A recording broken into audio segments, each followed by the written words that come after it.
Olá, ouvintes e leitores, sejam bem-vindos à nossa leitura bíblica comentada do Ictus Podcast.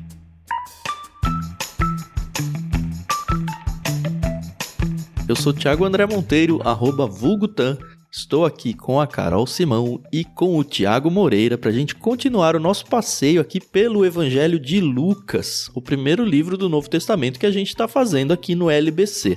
A bola da vez hoje é o capítulo 7. Bom dia, Carol. Bom dia, Thiago. Tudo bem com vocês? Oi, pessoal, tudo bem? Aqui é a Carol Simão. E esse é um dos meus capítulos favoritos, mas é o meu livro favorito, então possivelmente eu vou falar isso em todos os capítulos. Olá, bom dia a todos os ouvintes aí. Realmente um capítulo muito legal. Várias histórias muito interessantes, com muito conteúdo rico, né? E muitas aplicações diversas para nossa vida. Então acho que vai ser bem gostoso conversar sobre esse capítulo 7 de Lucas. A gente decidiu seguir a quebra que a NVT faz certinho. Aliás, agradecemos à editora Mundo Cristão por emprestar pra gente essa versão da Bíblia pra gente usar ao longo de todo o projeto do LBC. E como eu disse, a gente vai quebrar conforme a própria NVT de estudo sugere, que são 4 partes. A gente vai primeiro até o verso 10, depois do 11 ao 17, curtinho mesmo. Depois a gente vai do 18 até o 35 e aí até o final. Aliás, antes queria agradecer de novo, como a gente sempre faz, a nossa querida Maria Lídia por emprestar a trilha sonora que a gente usa aí no meio do episódio.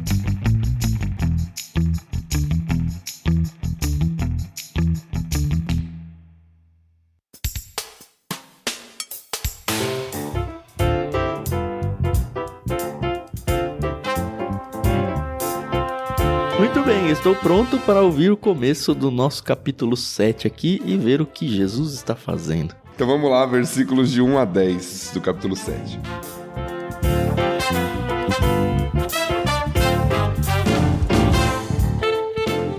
Quando Jesus terminou de dizer tudo isso à multidão, entrou em Cafarnaum. Naquela ocasião, um escravo muito estimado de um oficial romano estava enfermo, à beira da morte. Quando o oficial ouviu falar de Jesus, mandou alguns líderes judeus lhe pedirem que fosse curar seu escravo. Os líderes suplicaram insistentemente que Jesus socorresse o homem, dizendo: "Ele merece sua ajuda, pois ama o povo judeu e até nos construiu uma sinagoga." Jesus foi com eles, mas antes de chegarem à casa, o oficial mandou alguns amigos para dizer: "Senhor, não se incomode em vir à minha casa, pois não sou digno de tamanha honra. Não sou digno sequer de ir ao seu encontro. Basta uma ordem sua e meu servo será curado. Sei disso porque estou sob a autoridade de meus superiores e tenho autoridade sobre meus soldados. Só preciso dizer, vão, e eles vão. Ou venham, e eles vêm. E se digo a meus escravos, façam isso, eles fazem." Quando Jesus ouviu isso, ficou admirado. Voltou-se para a multidão que o seguia e disse: "Eu lhes digo a verdade. Jamais vi fé como esta em Israel." E quando os amigos do oficial voltaram para a casa dele, encontraram o escravo em perfeita saúde.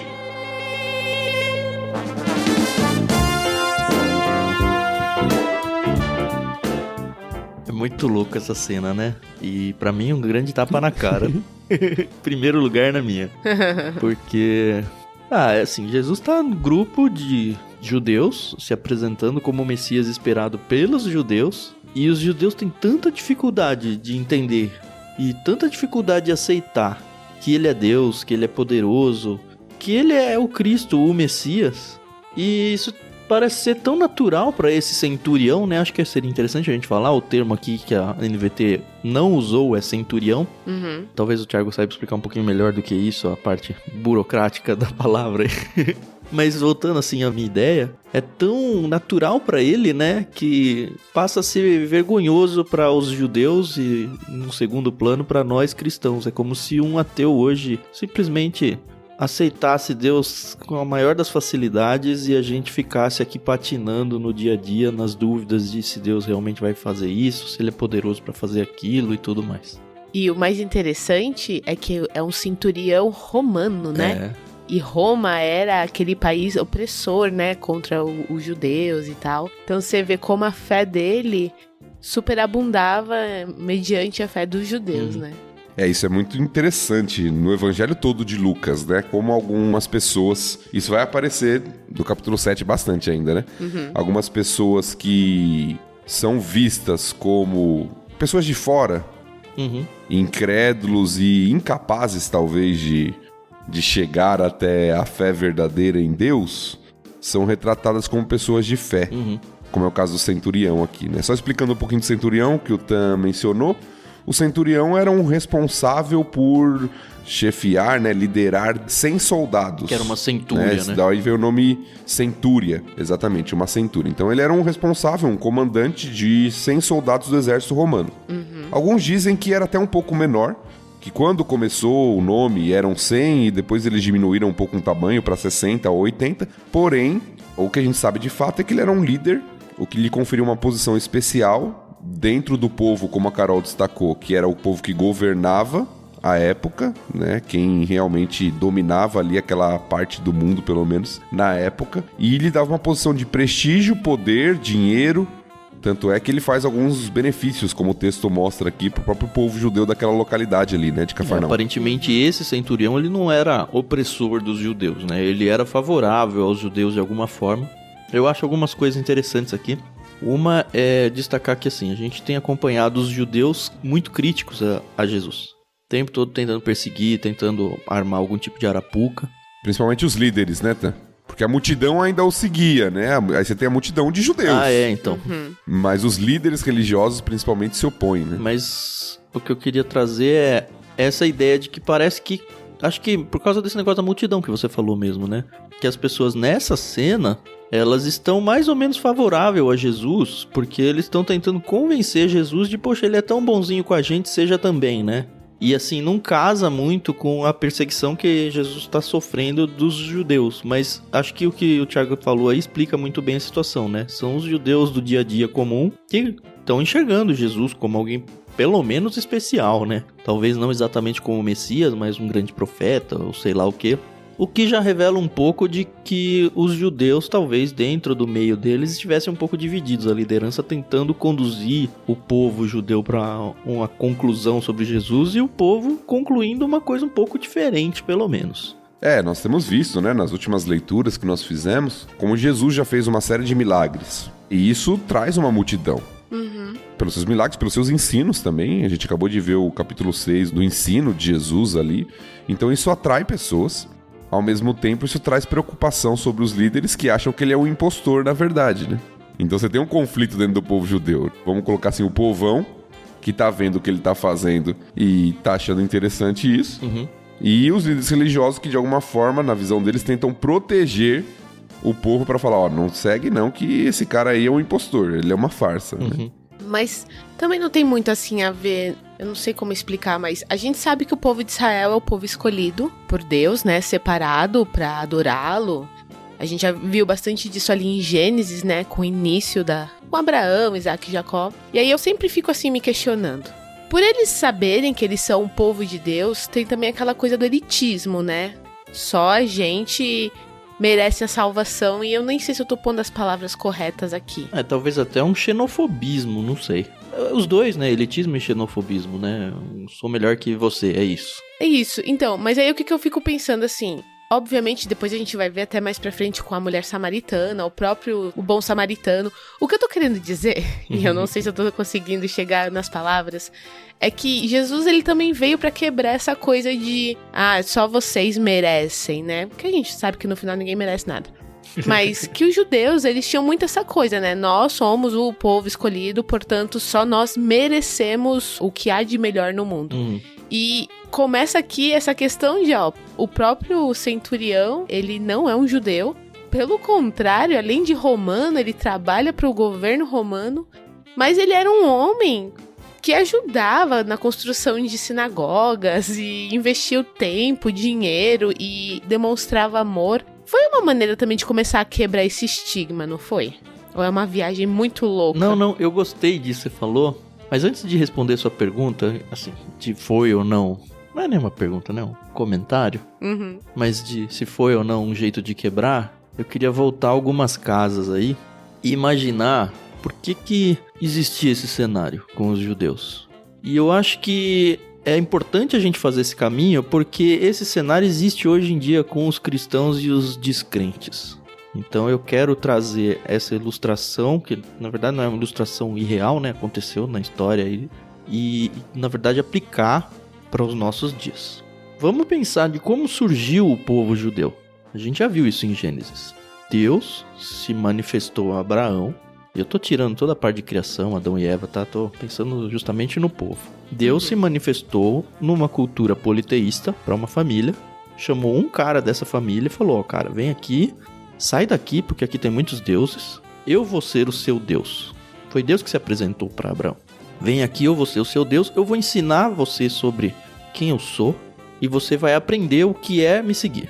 E aí a gente acompanhou, já Abraão sai pela fé e tal, e começa a formar a sua família, depois o seu clã, depois a sua tribo, depois... A gente não viu isso em Gênesis, né? Mas o Antigo Testamento vai falar muito disso. O que aconteceu? O povo foi se formando, se formou um reino, se formaram 2 reinos de judeus, eu vou usar esse termo aqui, apesar de hebreus, talvez fosse melhor lá. E o tempo todo, eles eram atacados por outros povos politeístas. E o tempo todo, o Deus deles, Deus, fica ruminando na cabeça deles. Olha, vocês só têm a mim como Deus. Vocês não têm outros deuses. Sigam somente a Deus. Vocês são um povo monoteísta. Isso era uma grande exceção no mundo que eles viviam. Vocês são separados para mim. Esse discurso é Deus trazendo para dentro do contexto deles. E, obviamente, a religião foi se desenvolvendo. Embebida nesse discurso, a gente vê várias vezes o povo sendo praticamente massacrado por Deus porque patina nessas questões de politeísmo, de ir atrás de outros deuses e tudo mais. E aí deixa isso aí por centenas de anos em banho-maria, com a natureza pecaminosa humana temperando o caldo. O que vai acontecer? Naturalmente. Bom, nós somos o povo de Deus. Todo mundo que tá fora é errado, e esse errado se torna um repúdio e uma maldição, então nós somos melhores do que eles, porque só tem um Deus, é isso, verdade, gente, defende isso, só tem um Deus, e porque você não acredita nesse Deus e você acredita nesse monte de outras coisas, você é menor do que eu, você é uma pessoa pior, você não serve, você não presta. E aí chegamos no cenário onde Jesus vem, sendo Deus, o mesmo Deus que se apresentou lá para Abraão, numa outra pessoa da Trindade, mas o mesmo Deus. E ele tá falando, olha, essas pessoas de fora, elas não precisam do seu ódio. Elas não precisam do seu repúdio. Elas precisam do seu abraço. Sim. Elas precisam ser alcançadas pelo mesmo Deus que alcançou o Abraão politeísta, precisa ser alcançada por eles também. E eu sou Deus da humanidade, eu não sou só Deus dos judeus. Eu me apresentei para vocês para que vocês me levem ao mundo. Só que os judeus abraçaram Deus e falou, não, é meu, não é de mais ninguém, todo mundo que tá fora é digno de morte, não me interessa. E aí sim, voltando ao que a Carol falou, a gente tem Jesus vindo quebrar essa interpretação errada que foi cozinhando ao longo dos séculos e séculos. E trazendo para os dias de hoje, é exatamente o que os cristãos fazem, com pessoas de outras religiões, com ateus, com tudo. Não, você é errado, você é ruim, você não presta, eu vou pro céu, você vai pro inferno, e eu não quero saber de você. E aí o nosso coração, que deveria ser um coração evangelista, um coração de abraço, um coração de cuidado, de carinho, de apresentar a Cristo, para que essa pessoa seja resgatada do mesmo jeito que a gente foi resgatado um dia, é substituído por um, entre aspas, porque não é o significado do termo, mas vai ficar claro aqui, por um xenofobismo religioso. Onde eu sou certo, você é errado, fica lá porque você não pode me atrapalhar a fé. E você não merece Deus. Como a Carol falou bem, eu também não mereço. E a gente esquece disso. Nossa, falei muito, né?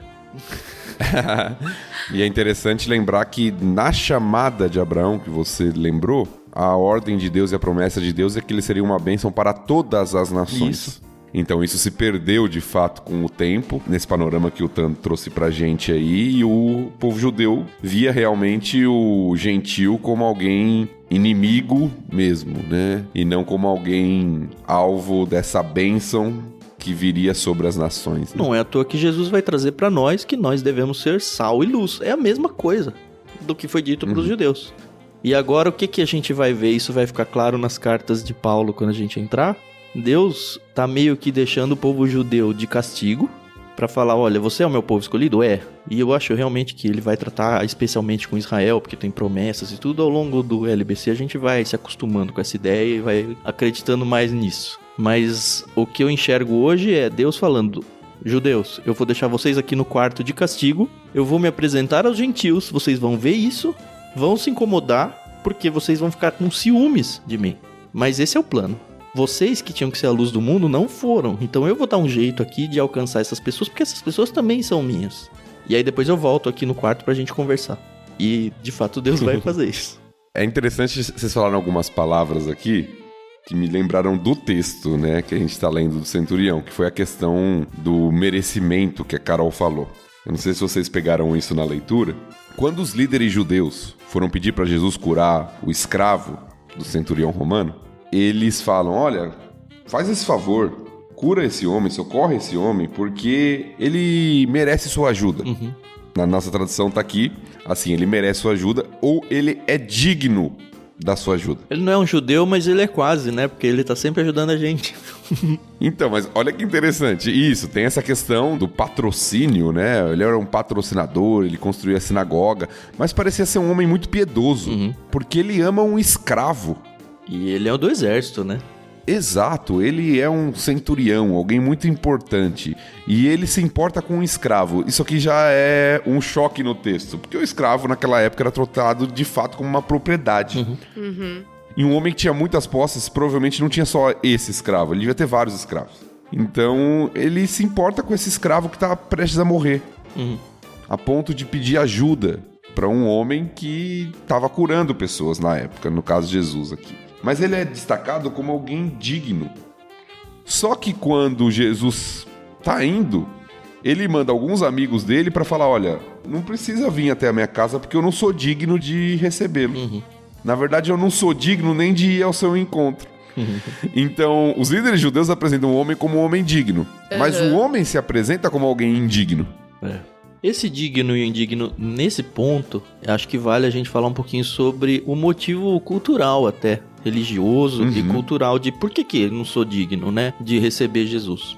Existia uma questão aqui porque o centurião sabia que ele era um gentil, no sentido de que ele não é um judeu. E ele, conhecedor, assim, tá envolvido de alguma forma com as sinagogas, é uma pessoa piedosa e tudo, então ele deveria conhecer um pouco dessa religiosidade judaica da época. E aí o que dizia a religiosidade? Que um judeu, se ele entrasse dentro da casa de um gentil, ou se assentasse para comer uma refeição, enfim, se ele se aproximasse muito próximo de um gentil, ele se tornaria impuro.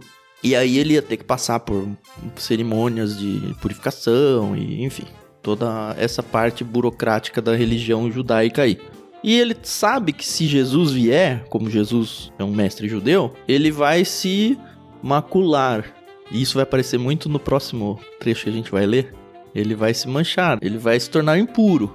E aí, pelo que eu entendo, o centurião tá falando: não vem aqui, porque não é justificativa para você se tornar impuro e ter que passar por todo o processo de purificação aí. Mas o que eu acho interessante, Tan, é que os judeus, que eu falo com Jesus, não estão preocupados com isso. O homem tá preocupado com isso, né? É interessante, eu acho isso uma lição muito interessante, porque eu acho que chegar-se diante do Senhor envolve reconhecer a nossa indignidade. Nos profetas isso é muito claro, né? Quando tem encontros com Deus, assim, nos céus, em sonhos, em visões, e eles estão lá e falam: não, eu não sou digno de estar aqui, eu não posso abrir minha boca, eu vou morrer por causa dessa presença, porque eu sou impuro num lugar santo. Acho que é um reflexo disso também. Sim.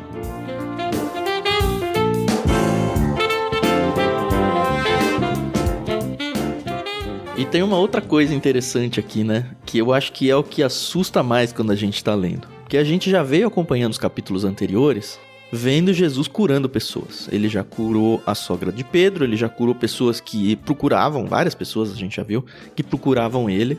E o que a gente percebe é, ok, Jesus tem poder de cura, mas é meio que, ele tem que estar aqui, ele tem que me tocar, quase se fosse um passe de mágica, vai.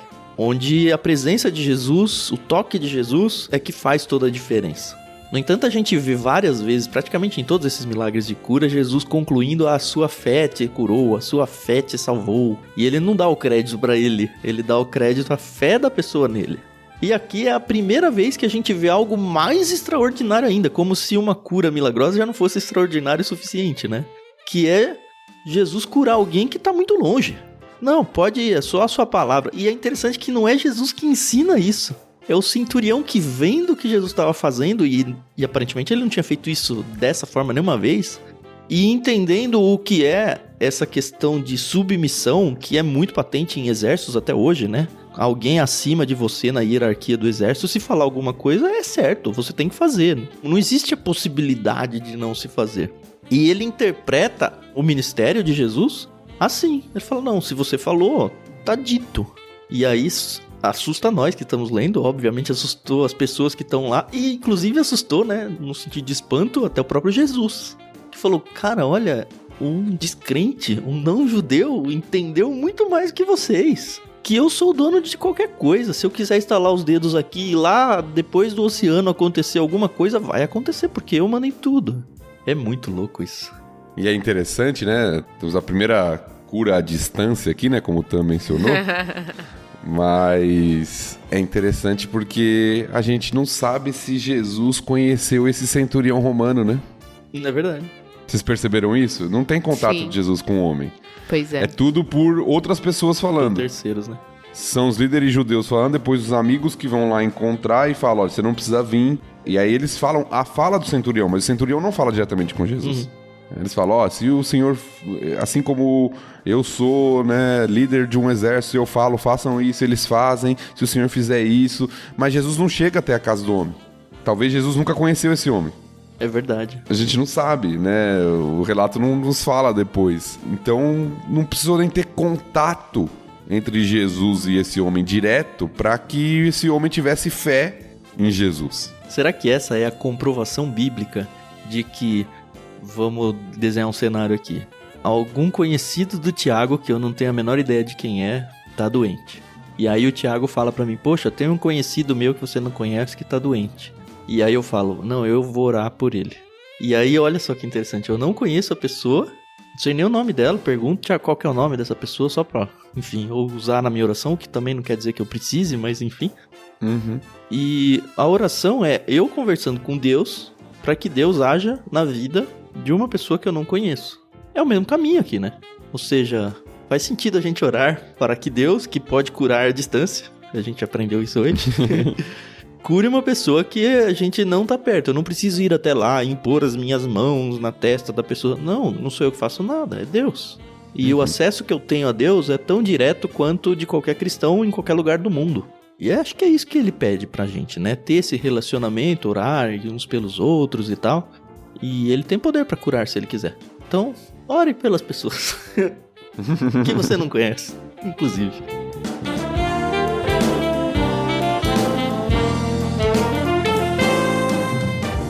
E aí o texto termina, né, com os amigos voltando e encontrando o escravo já sem nenhum problema de saúde, né? Será que o escravo ficou sabendo que foi Jesus? Deve ter ficado sabendo, né? Acho que sim. Sim. Eu acho que sim. Até pelo que o texto apresenta, eu nem trouxe essa curiosidade aqui, mas talvez nesse momento possa ser útil. O que alguns historiadores falam é que um centurião romano geralmente não era casado. Os soldados, no geral, enquanto estavam em exercício, eles geralmente eram pessoas dedicadas ao exército e não se casavam porque estavam sempre em missão. Ok. E aí você encontra, né, quando você vai estudar sobre o exército romano, esses homens, muitos deles acabavam abusando de mulheres nos lugares onde eles estavam e tudo. Mas, teoricamente, boa parte, pelo menos, não eram casados pela dedicação ao exército. E aí muitos acabavam, esses que tinham mais poder aquisitivo, como o centurião, fazendo dos seus escravos como se fosse parte da sua família. É uma suposição, eu não sei se é o caso aqui, mas o que alguns historiadores trazem como possibilidade é que esse escravo fosse como se fosse um filho adotado, entendeu? É, o texto abre com muito estimado, né? Exatamente, alguém muito estimado, né? Muito amado, porque teoricamente era a família que esse homem tinha. Então acho que é muito provável que, pelo relacionamento que o texto sugere entre eles, não só de senhor e escravo, mas de afeto, de amizade, que ele soube de toda a situação. Né? Quero crer que eu vou encontrar esse cara no céu também. Muito bem. Vamos seguir para a próxima página? Não? Vamos lá.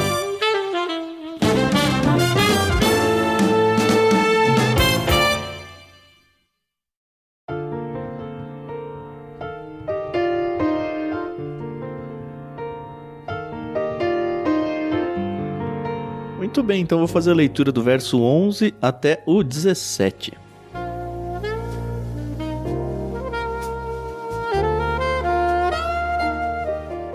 Logo depois, Jesus foi com seus discípulos à cidade de Naim, e uma grande multidão o seguiu. Quando ele se aproximou da porta da cidade, estava saindo o enterro do único filho de uma viúva, e uma grande multidão da cidade a acompanhava. Quando o Senhor a viu, sentiu profunda compaixão por ela. Não chore, disse ele. Então foi até o caixão, tocou nele e os carregadores pararam. E disse: Jovem, eu lhe digo, levante-se. O jovem que estava morto se levantou e começou a conversar, e Jesus o devolveu à sua mãe. Grande temor tomou conta da multidão que louvava a Deus, dizendo: Um profeta poderoso se levantou entre nós, e hoje Deus visitou seu povo. Essa notícia sobre Jesus se espalhou por toda a Judéia e seus arredores.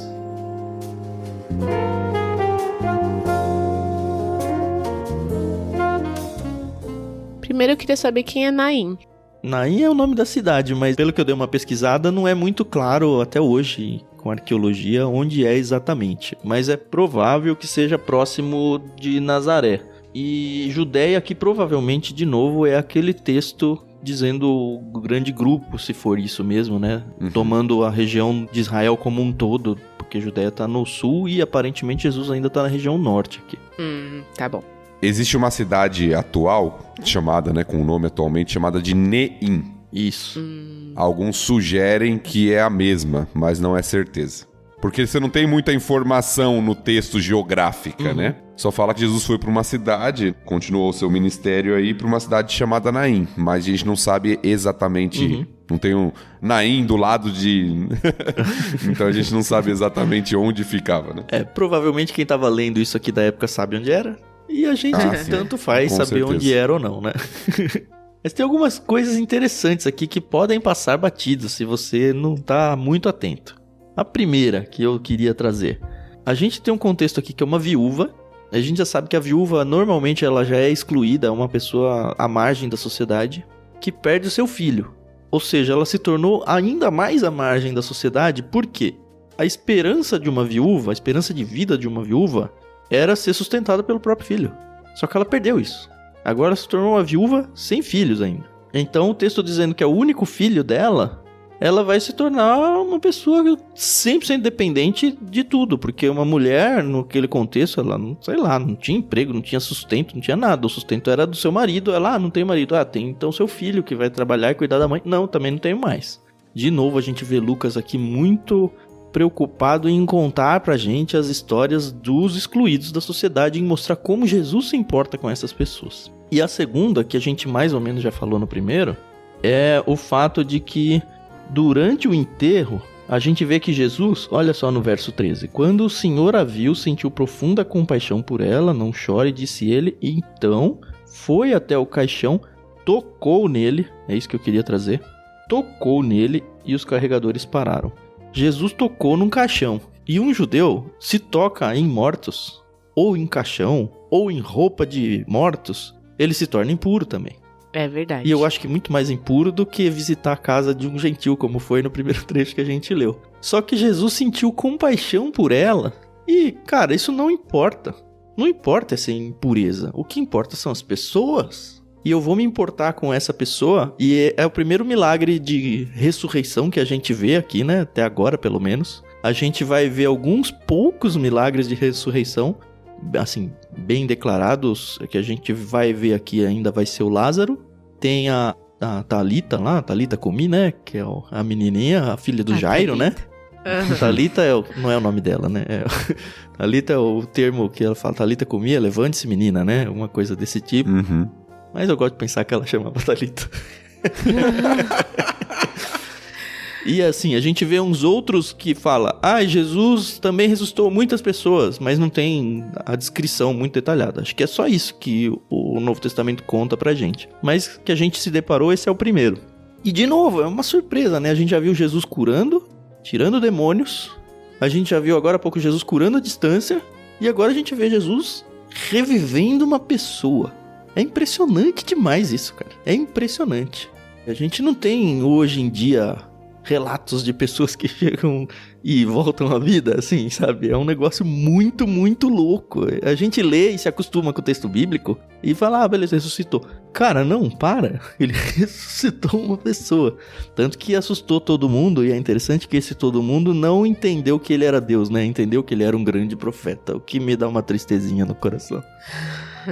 Eu acho muito bonita essa passagem, porque a gente vê que Jesus, obviamente, sabia o que ele ia fazer ali. E é muito louco você parar pra pensar nisso também, mas isso aí é outra história. E quando ele vê aquela situação, ele tem essa compaixão, como a gente comentou, né, da mulher. E ele vai e ele consola ela, né? Sabendo que ele vai ressuscitar o filho dela. Verdade. Assim, eu acho isso muito bonito, né? Porque ele vê a dor dela, né? Ele vê a dor que ela tá sentindo, mas ele não ignora, né? Então, é aquela coisa, né? A gente pode encontrar consolo em Jesus, em Deus, nas nossas dores, né? Porque a gente sabe que no final todas as coisas cooperam para o bem daqueles que amam a Deus. Uhum. Mas muito sabiamente eu ouvi faz poucas semanas que o melhor de Deus, às vezes, não é o melhor pra você, com os seus olhos de homens, né? Verdade. Então, isso é muito legal, né? Porque a gente pode crer e ter certeza que nada foge do controle de Deus, né? Mesmo a nossa dor, né? Isso depois eu sei que em Jó a gente vai estudar bem e vai ser bem legal. Agora, eu acho que a reação que você falou, Tan, sobre a questão de um grande profeta, é claro que a gente olha hoje e vê assim, poxa, as pessoas tinham que entender que Jesus era Deus, não só um profeta. Mas a imagem que vem à mente, né, o imaginário que vem aqui para o povo judeu, diante de uma situação como essa, evidentemente é o de Elias. Elias curou, ressuscitou, né, pelo poder de Deus, o filho de uma viúva. É verdade. A viúva de Sarepta. Uhum. Aqui a situação é muito paralela. Nós temos o filho de uma viúva de Naim, morto, e Jesus ressuscitando. Então, eu acho que é muito, pro povo, é muito, é um novo Elias, né?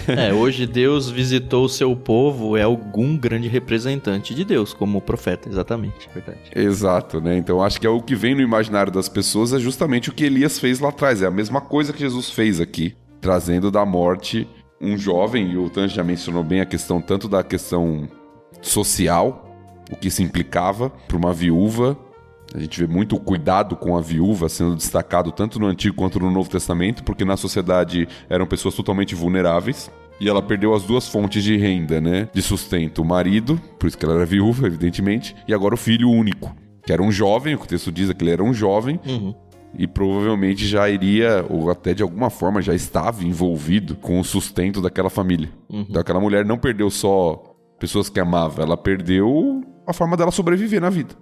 Tanto que a gente vê isso em Ruth, né? Que Noemi, quando ficou viúva e perdeu seus filhos, ela teve que voltar para sua terra e dependia muito da generosidade de pessoas, né? Para poder sobreviver.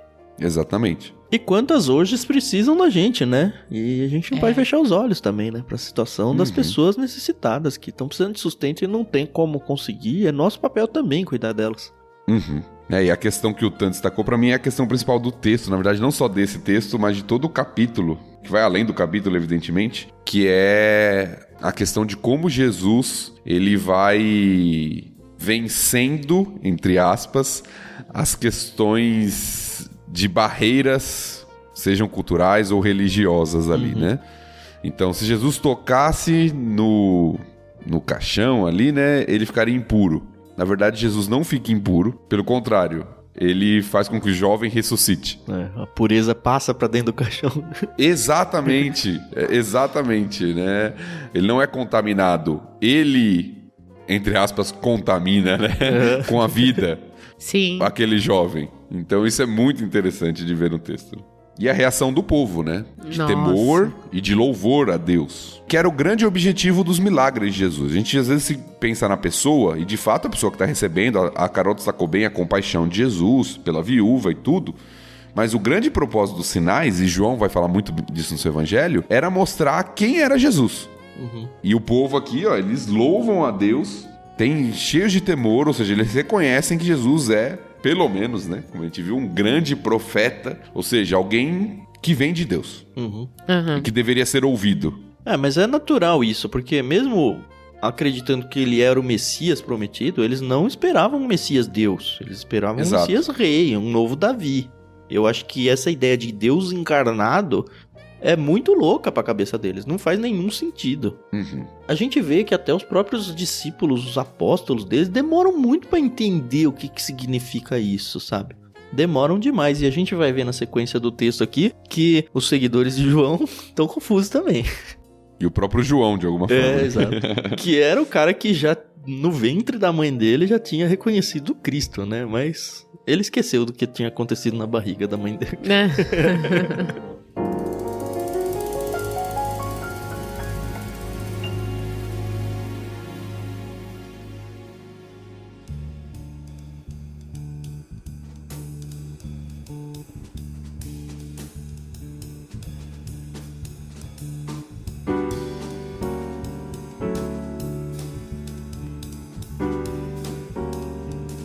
Vamos virar pra lá, então? Sim.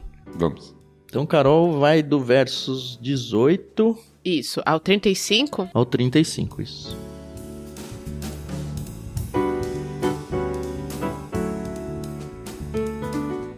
Os discípulos de João Batista lhe contaram tudo o que Jesus estava fazendo. Então João chamou 2 de seus discípulos e os enviou ao Senhor para lhe perguntar: O Senhor é aquele que haveria de vir, ou devemos esperar algum outro? Os 2 discípulos de João encontraram Jesus e lhe disseram: João Batista nos enviou para lhe perguntar: O Senhor é aquele que haveria de vir, ou devemos esperar algum outro? Naquela mesma hora, Jesus curou muitas pessoas de suas doenças, enfermidades e espíritos impuros, e restaurou a visão a muitos cegos. Em seguida, disse aos discípulos de João: Voltem a João e contem a ele o que vocês viram e ouviram. Os cegos veem, os aleijados andam, os leprosos são purificados, os surdos ouvem, os mortos são ressuscitados, e as boas novas são anunciadas aos pobres. E disse ainda: Felizes são aqueles que não se sentem ofendidos por minha causa. Depois que os discípulos de João saíram, Jesus começou a falar a respeito deles para as multidões. Que tipo de homem vocês foram ver no deserto? Um caniço que qualquer brisa agita? Afinal, o que esperavam ver? Um homem vestido com roupas caras? Não. Quem veste roupas caras e vive no luxo mora em palácios. Acaso procuravam um profeta? Sim, ele é mais que profeta. João é o homem ao qual as escrituras se referem quando dizem: Envio meu mensageiro adiante de ti, e ele preparará teu caminho à tua frente. Eu lhes digo, de todos que nasceram de mulher, nenhum é maior que João Batista. E, no entanto, até o menor no reino de Deus é maior que ele.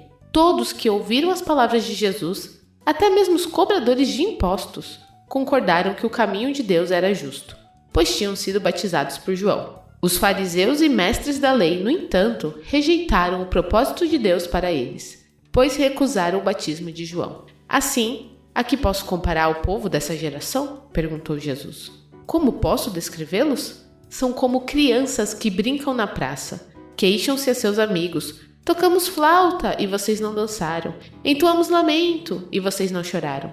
Quando João Batista apareceu, não costumava comer e beber em público e vocês disseram: está possuído por demônio. O filho do homem, por sua vez, come e bebe. E vocês dizem: é comilão e beberrão, amigo de cobradores de impostos e pecadores. Mas a sabedoria é comprovada pela vida daqueles que a seguem.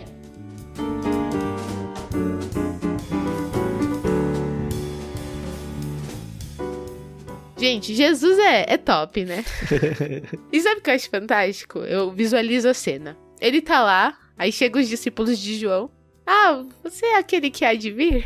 Aí ele, em vez de responder sim ou não, ele, peraí. Ele é especialista Vai nisso, lá, né? faz os milagres, né? Beneficia muitas pessoas, assim, e fala, e aí, o que vocês acham? Vai lá, fala lá o que vocês viram, o que vocês ouviram e tá bom demais. É demais.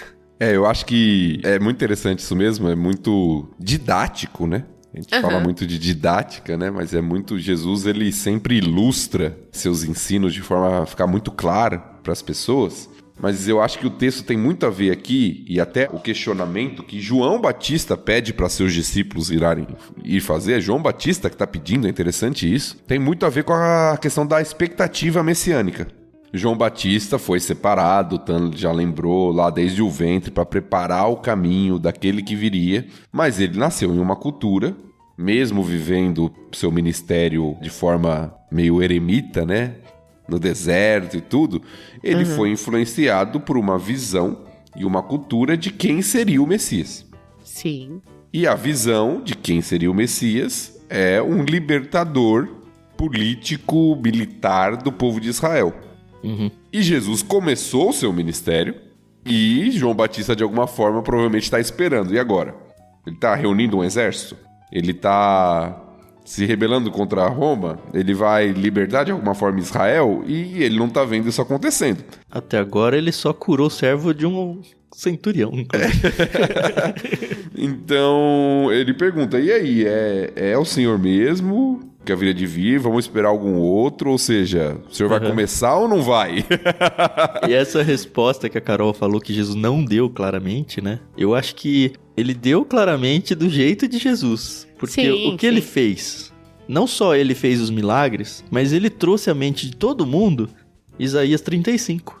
Exato. Isaías 35, 5 e 6, que é o quê? Um texto de um profeta do Antigo Testamento que fala sobre o Messias que viria.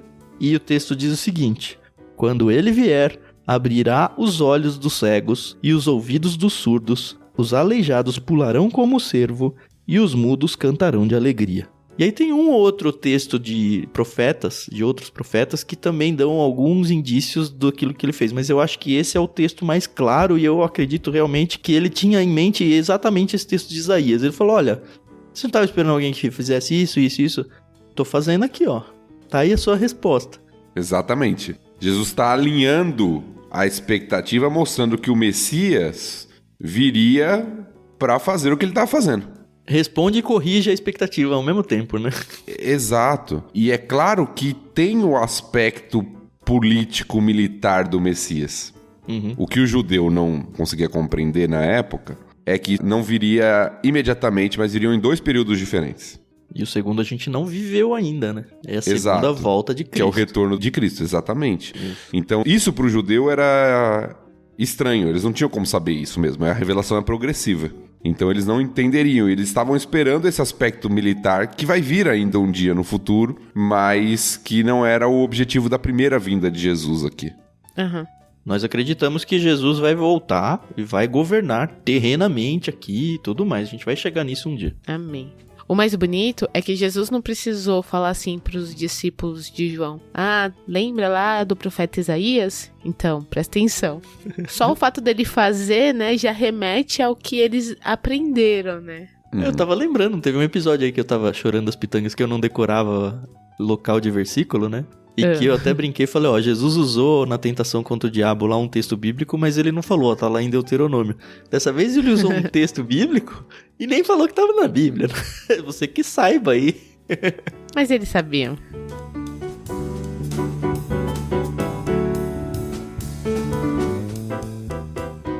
Outra coisa muito legal, assim, eu não sei se é de propósito, mas tem que ser, né? Porque olha só, a lista que Jesus faz, de novo. Voltem a João e contem a ele o que vocês viram e ouviram. Aí começa.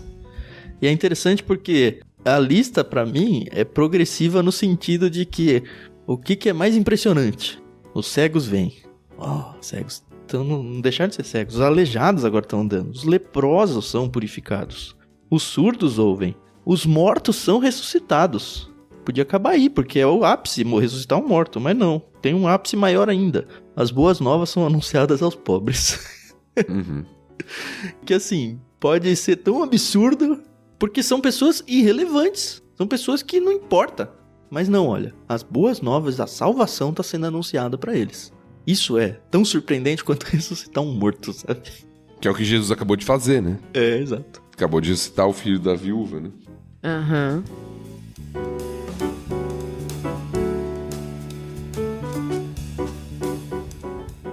E nós vemos o caráter bondoso de Jesus aqui, né? Porque João Batista, de alguma forma, está questionando o ministério de Jesus. Uhum. E Jesus responde para ele, mostrando, alinhando a expectativa dele sobre o ministério. E depois ele começa a falar de João Batista e falar bem de João Batista. Sim. Não é que nem a gente, assim, você tá me questionando, então agora você vai ver, eu vou... Jesus, ele fala bem de João Batista, né? Ele começa a falar de João Batista como alguém que é mais do que um profeta. Uhum. É como um precursor, de fato, do Messias, aquele que veio para cumprir a Escritura, que falava que ele iria preparar o caminho, né, do Messias. Então é interessante a gente ver como ele fala de João Batista como alguém relevante e importante no plano de Deus, né? Uhum.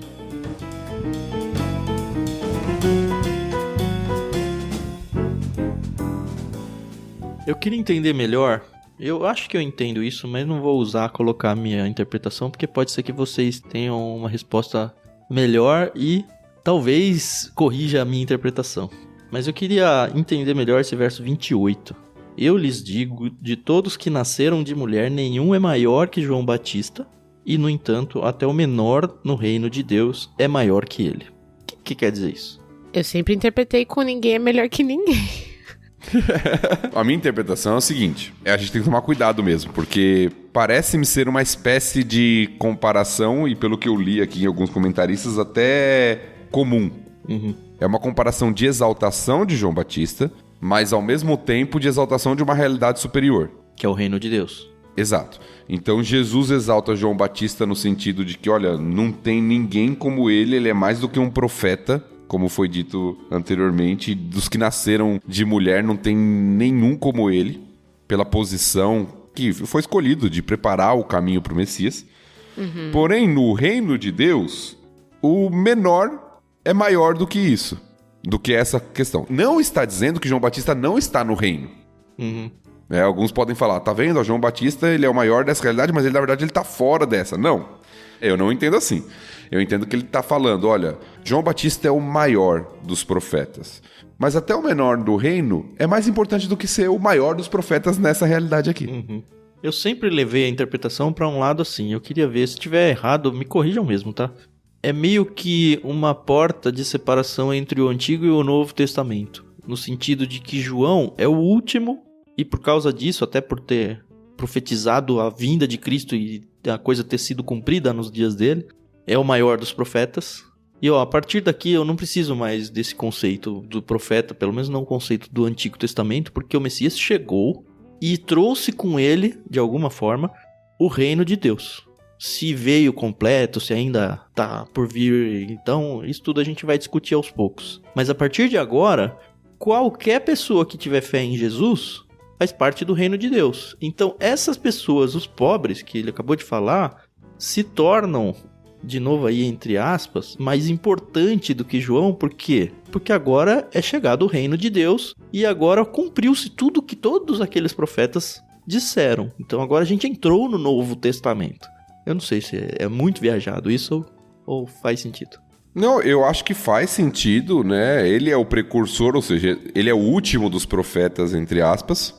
Uhum. Né? Claro que a gente vai ver profecia no Novo Testamento também, numa outra forma e tudo. Mas ele é o último dos profetas, daqueles que prenunciavam a vinda do Messias, porque o Messias veio.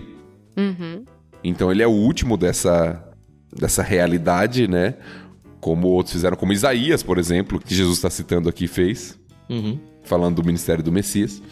Então João Batista é o último deles e é o mais importante, entre aspas, porque é de fato aquele que tá convivendo com o Messias, é o arauto, aquele que anuncia e fala assim, ó, presta atenção nesse aqui que tá falando. Isso. E ao mesmo tempo nós temos o Messias presente agora convidando as pessoas, proclamando as boas novas, como o texto diz. Então, acho que tem a ver com isso, sim. A minha preocupação ao ler o texto é que parece que alguns sugerem que João Batista está fora da realidade. Né? Ou seja, ele é mais importante nessa aqui, mas ele está fora dessa que seria mais importante. E eu acho que não é isso. Não. É uma continuidade, na verdade, né? Sim.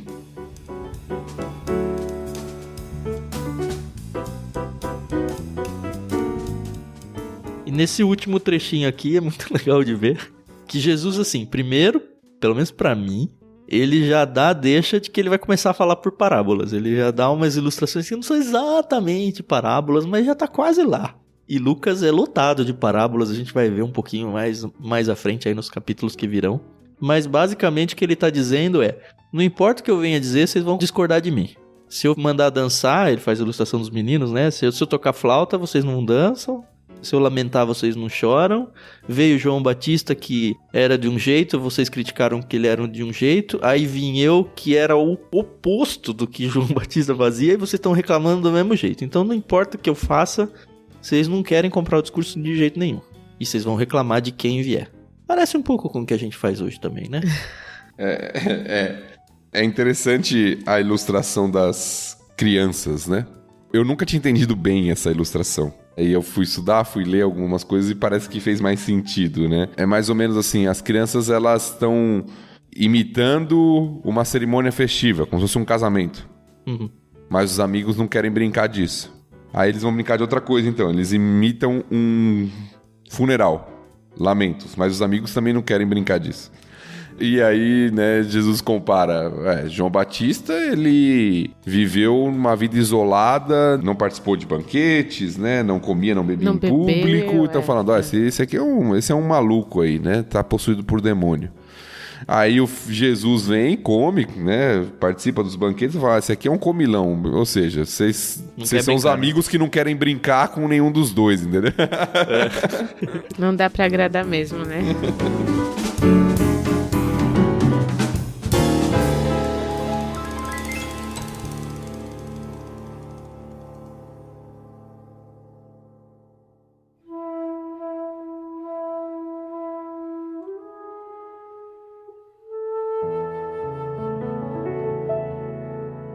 Vamos ao final? Sim. Vamos lá, versículos 36 até o final.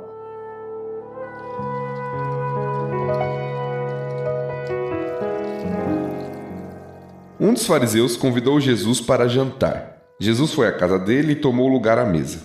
Quando uma mulher daquela cidade, uma pecadora, soube que ele estava jantando ali, trouxe um frasco de alabastro contendo um perfume caro. Em seguida, ajoelhou-se aos pés de Jesus, chorando. As lágrimas caíram sobre os pés dele, e ela os secou com seu cabelo, e continuou a beijá-los e a derramar perfume sobre eles. Quando o fariseu que havia convidado Jesus viu isso, disse consigo, se este homem fosse profeta, saberia que tipo de mulher está tocando nele. Ela é uma pecadora. Jesus disse ao fariseu, Simão, tenho algo a lhe dizer. Diga, mestre, respondeu Simão. Então Jesus lhe contou a seguinte história. Um homem emprestou dinheiro a 2 pessoas. 500 moedas de prata a uma delas e 50 a outra. Como nenhum dos devedores conseguiu lhe pagar, ele generosamente perdoou ambos e cancelou suas dívidas. Qual deles o amou mais depois disso? Simão respondeu, suponho que aquele de quem ele perdoou a dívida maior. Você está certo, disse Jesus. Então voltou-se para a mulher e disse a Simão, veja esta mulher ajoelhada aqui. Quando entrei em sua casa, você não me ofereceu água para eu lavar os pés. Mas ela os lavou com suas lágrimas e os secou com seus cabelos. Você não me cumprimentou com um beijo, mas desde a hora que entrei, ela não parou de beijar meus pés. Você não me ofereceu óleo para ungir minha cabeça, mas ela ungiu meus pés com um perfume raro. Eu lhe digo, os pecados dela, que são muitos, foram perdoados, e por isso ela demonstrou muito amor por mim. Mas a pessoa a quem pouco foi perdoado demonstra pouco amor. Então Jesus disse à mulher, seus pecados estão perdoados. Os homens que estavam à mesa diziam entre si, quem é esse que anda por aí perdoando pecados? E Jesus disse à mulher, sua fé a salvou, vá em paz.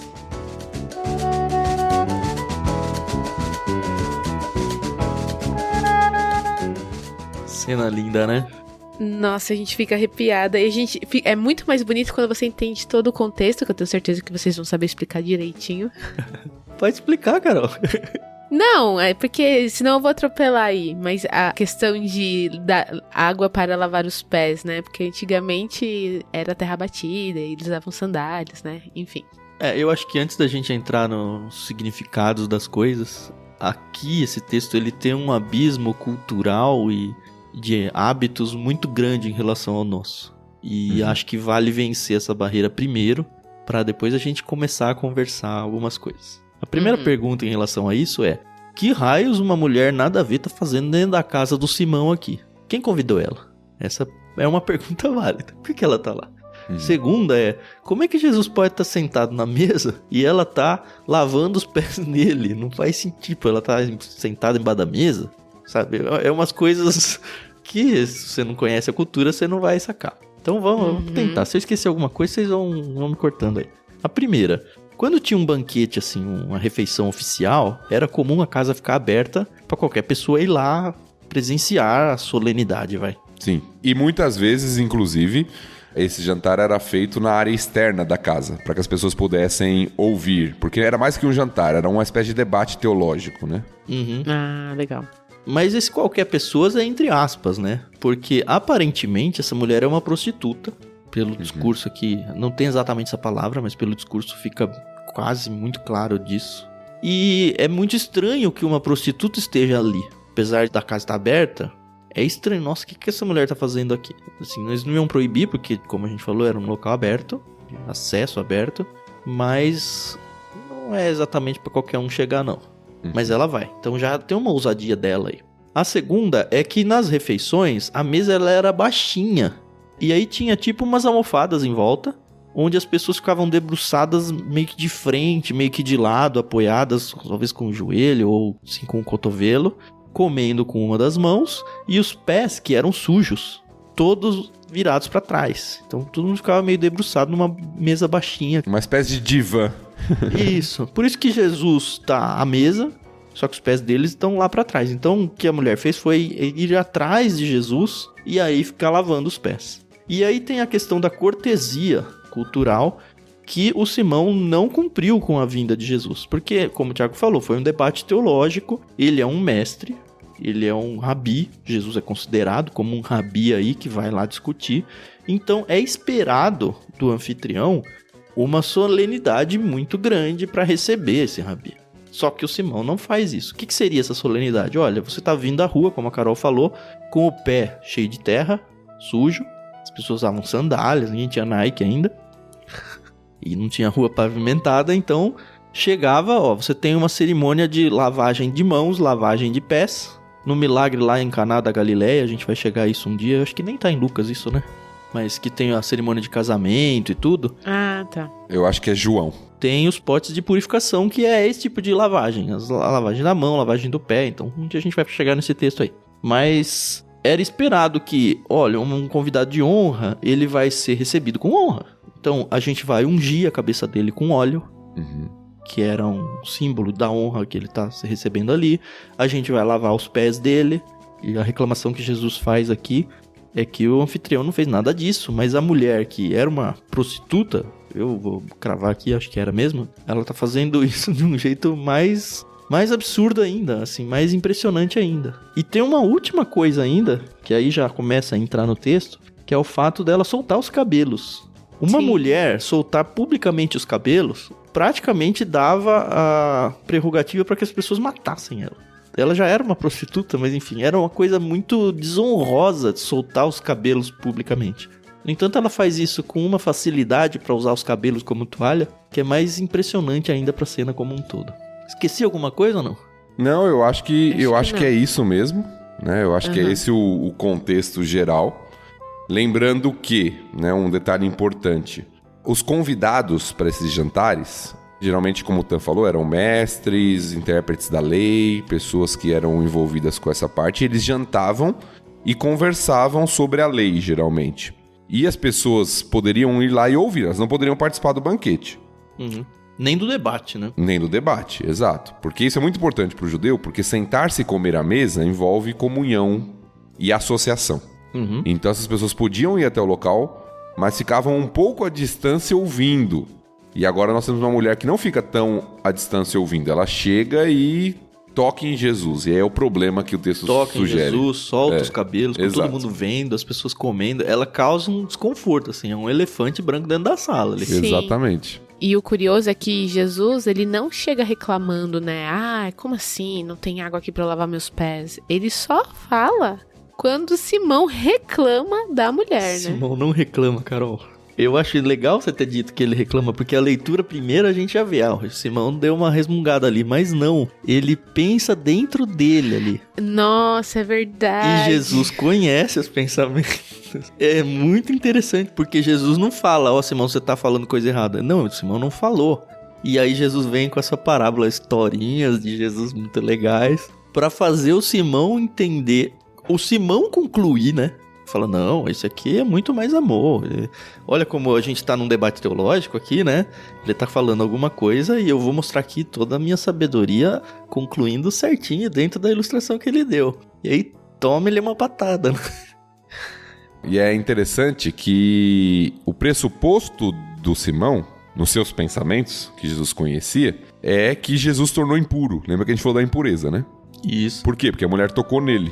E a mulher, né, como o texto sugere, como o Tan disse bem, provavelmente uma prostituta, toca nele. E o pressuposto de Simão é, bom, se ele fosse de fato profeta, como estão anunciando por aí, que ele é um profeta de Deus, como a gente viu no texto anterior, ele saberia quem é essa mulher, não deixaria ela tocar nele. Ela tocou nele e, na verdade, ele tá impuro agora. Já tá pensando que Jesus é um embuste, né?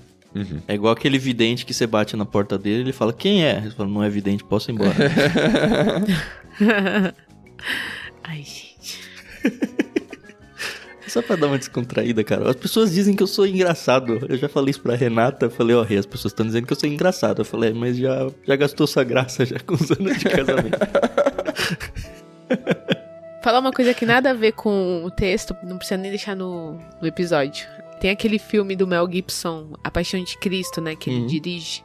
E nesse filme, não sei se vocês já assistiram, ou se faz muito tempo que assistiram, Jesus inventa a mesa. Ah, eu lembro. Eu tava tentando lembrar de onde que era isso. Jesus o quê? Inventa a mesa, porque ele era carpinteiro, né? É. Ah, é? Eu não lembro. Só que ele faz disso. uma mesa alta. Sempre me incomodou aquela cena. Eu falei, não, as mesas na época de Jesus não eram assim. Então, porque ele inventa a mesa, entendeu? Eu não E aí lembro ele disso. senta. Maria olha aquela cena, acha estranho, e ele fala, pra gente não sentar mais no chão, agora a gente senta e fica alto, entendeu? Eu lembrei dessa cena porque ele tá comendo, né, com o pé sujo e tal. Acabaria os problemas. É. Bom, ele já sabia que a mesa ia ser inventada um dia, né? Ele podia ser ele, por que não? Né? Ah, mas até aí ele poderia ter, né, inventado tudo. Eu não sei se eu não vou deixar isso não, viu? Talvez tenha sido legal.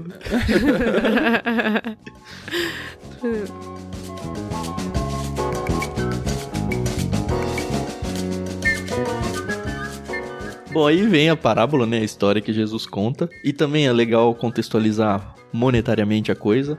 Aqui a moeda de prata é um denário. E um denário é o pagamento de um dia de um trabalhador braçal. Então alguém que devia 50 denários, pensa aqui que são 50 dias de trabalho. Nossa. E 500 denários é quase 2 anos aqui. Então a dívida é um pouco grande, né? E aí eu acho que a gente chega à grande lição da parábola, né? Porque a parábola é simples. 2 pessoas que deviam, uma devia bem mais do que a outra. As 2 foram perdoadas. Qual que vai amar mais? É a pergunta que foi feita. E aí a resposta é aquele que foi mais perdoado. Eu suponho que seja aquele que foi mais perdoado. Aí Jesus faz a aplicação. Ele fala, você devia ter dado água para eu lavar os meus pés. Você não deu. A mulher lavou com o seu choro. Você deveria ter me dado o ósculo, o cumprimento de respeito no rosto. Ela não pode beijar beijo, meu rosto, né? mas ela não cessa de beijar meus Pra quem pés. não é velho, não sabe o que é ósculo, né? Ah, é, o beijo, né? De respeito aqui entre os mestres. Você devia ter ungido minha cabeça com óleo. Ela não para de ungir os meus pés. Ou seja, a mulher tá fazendo tudo aquilo que você deveria fazer. E ela tá fazendo porque ela foi perdoada e ela ama. Ela tinha muitos pecados, ela foi muito perdoada e ela muito ama. Como você acha que você não tem pecado, você acha que você não precisa de perdão e você não ama. Essa segunda parte ele nem fala, né? Ele deixa ali pra você concluir. Exato. É a lição que Jesus está ensinando na parábola. Isso. E todo esse diálogo é com Simão. Só no final que Jesus fala com a mulher. Mas tá todo mundo ouvindo, hein? Tanto que a conclusão ali, os homens que estavam à mesa diziam entre si. É muito legal, né? Quem é esse aí? Esse aí, que anda perdoando pecados. Eu também leio dessa forma. Eu também leio o texto dessa forma. Tem muita gente que lê como se fosse um espanto das pessoas. Quem é esse? Eu acho que é um desprezo total. Eu também leio dessa forma. Quem é esse aí que acha que pode perdoar pecados? Porque é uma das coisas que mais incomoda deles e que faz com que eles persigam Jesus pra matar, né? Uhum. A gente viu naquele capítulo do cara que desceu lá de maca pelo telhado que o que incomoda as pessoas não é ele falar pra levantar e andar, é ele falar que perdoa pecados. Ele fala o que é mais difícil, perdoar pecados ou falar levante-se e ande? E de novo, eles não disseram, né? Eles pensaram, né? Que é uma atribuição divina, o perdão de pecados, né? Exato. É Jesus dando as pistas de que, olha, eu não sou só o Messias guerreiro, o Messias rei que viria. Eu tenho, sim, deidade dentro de mim aqui. Eu sou Deus. E incomoda todo mundo, óbvio que incomoda todo mundo. Como eu sempre digo, graças a Deus eu não sou dessa época, senão eu estaria junto lá com os fariseus reclamando de Jesus. Eu não tenho dúvidas disso. E pra minha vergonha, eu digo, graças a Deus que eu vivi na época da graça aqui, onde eu já entendo Jesus. Quem sabe? Quem sabe que você conhecesse Cristo, ele te transformasse. Exatamente. Sabe, eu não fosse um apóstolo, um Paulo ali, já pensou? Que legal. Um Tiago, né? Morrer, martirizar.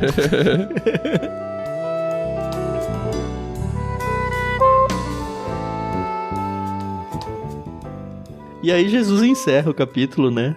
Com aquela, ele não curou ela, mas ele fez algo muito maior, que foi perdoar os pecados dela. Sua fé a salvou, vai em paz. E amarrando a salvação, né? A essa fé aí que ela teve em Jesus. E é interessante que Jesus não vai contra a prostituição dela, né? Pelo menos não aqui nesse texto. Ele não fala, como ele vai falar em outras ocasiões, deixa de fazer isso e segue a sua vida porque isso é pecado. É meio implícito isso. A pessoa se entrega a Jesus e sabe que agora a vida dela tem que ser mudada. Jesus não é o acusador aqui. Jesus é o reconciliador aqui. Que bonito.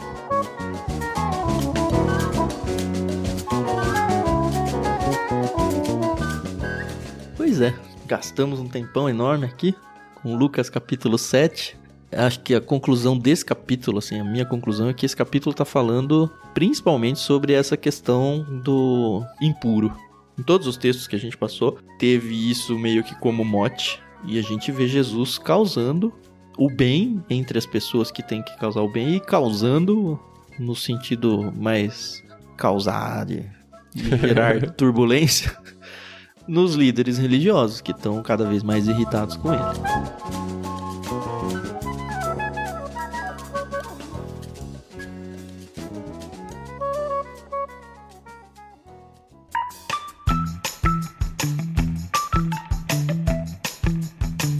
Muito bem, tô satisfeito, como sempre, eu sempre falo isso, né? Tô muito satisfeito, eu continuo muito satisfeito com o que a gente fez nesse capítulo. Semana que vem a gente volta com o capítulo 8.